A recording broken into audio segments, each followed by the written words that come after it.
Welcome to today's On This Day in Tudor History. Now today I'm taking you back to the reign of Queen Elizabeth I. For on this day in Tudor history, the 28th of May 1588, the Spanish Armada set sail from Lisbon in Portugal, bound for the Spanish Netherlands. King Philip II of Spain had set about planning his enterprise of England, an invasion of England to depose Queen Elizabeth I in 1587, following the execution of Mary, Queen of Scots, in the February. His plan was to send a huge fleet, or armada, from Spain to the Netherlands, where he had an army under the control of the governor of the Netherlands, the Duke of Parma. The fleet would pick up the army and then set sail to invade England. However, Philip's plan had to be postponed following Sir Francis Drake's attack on the fleet in the harbour of Cádiz in southern Spain in April 1587. Drake managed to capture or destroy 30 ships and their supplies. This postponement gave Elizabeth I time to get her navy organised under the control of Lord Admiral Baron Howard of Effingham and Sir Francis Drake. On the 25th of April 1588, the Spanish Armada's banner, which displayed images of the Virgin Mary and crucified Christ either side of the arms of Spain, and with a Latin motto which translated to "Arise, O Lord, and vindicate thy cause," was blessed in a special ceremony at Lisbon Cathedral. It was then carried out to the fleet, and papal crusader absolution was given to the soldiers and sailors. It was seen as a holy mission against heresy. Garrett Mattingly, in The Defeat of the Spanish Armada, explains how all the sailors and soldiers went to confession before they sailed and were warned against bad behaviour, such as blasphemous swearing. The ships were also searched to make sure that no women were on board, women being rather unlucky. Then, on this day in 1588, the fleet of 130 ships left Lisbon harbour for their journey to the Spanish Netherlands. Victorian historian Agnes Strickland wrote that the fleet carried 19,290 soldiers, 8,350 mariners, 2,080 galley slaves, besides a numerous company of priests to stir up religious fervour in the host. In the Netherlands, 30,000 foot soldiers and 1,800 horses awaited them.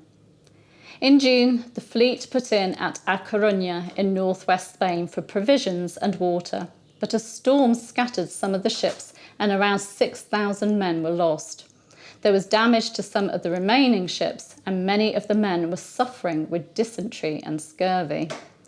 They set off once again on the 12th of July and were spotted by the English just off the Lizard in Cornwall on the 19th of July 1588.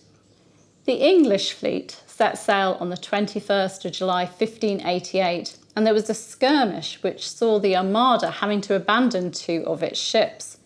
An inconclusive battle took place between the 2 fleets on the 23rd of July, just off the Isle of Portland, and on the 25th of July 1588, the Battle of the Isle of Wight took place.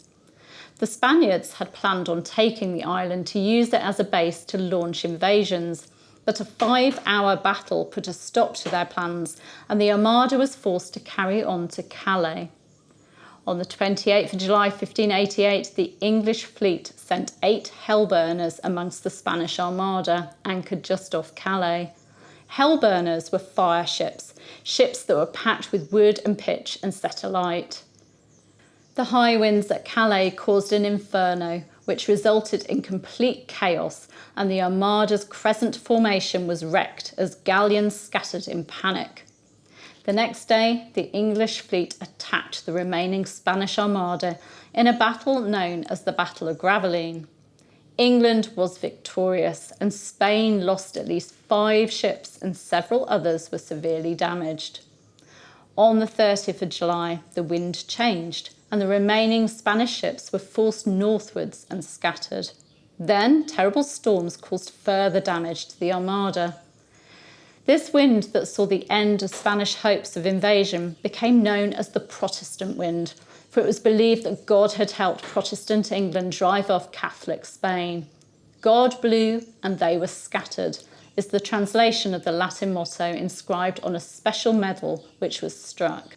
Although the Armada had been defeated, Queen Elizabeth I still expected an invasion from the Spanish Netherlands, and so visited her troops at Tilbury Fort to give a rousing speech to raise morale. But by the 20th of August 1588, it became clear that England was safe for now, and a Thanksgiving service was held at St. Paul's. The defeat of the Spanish Armada was commemorated in the famous Elizabeth I Armada portrait. If you want to read more about the Spanish Armada, I would highly recommend Garrett Mattingly's book, The Defeat of the Spanish Armada. Also on this day in Tudor history, the 28th of May 1582, Roman Catholic priests Thomas Ford, John Shirt and Robert Johnson suffered full traitors' deaths at Tyburn for their alleged implication in the Rome and Rheims plot. However, many believe that this plot wasn't actually real. And you can find out more about that in last year's video. You can subscribe to the channel by clicking just around about there. You can hit the bell to be notified as these videos go live, and you can give me a like and leave me a comment. Thank you for joining me, and I'll see you tomorrow. Bye bye.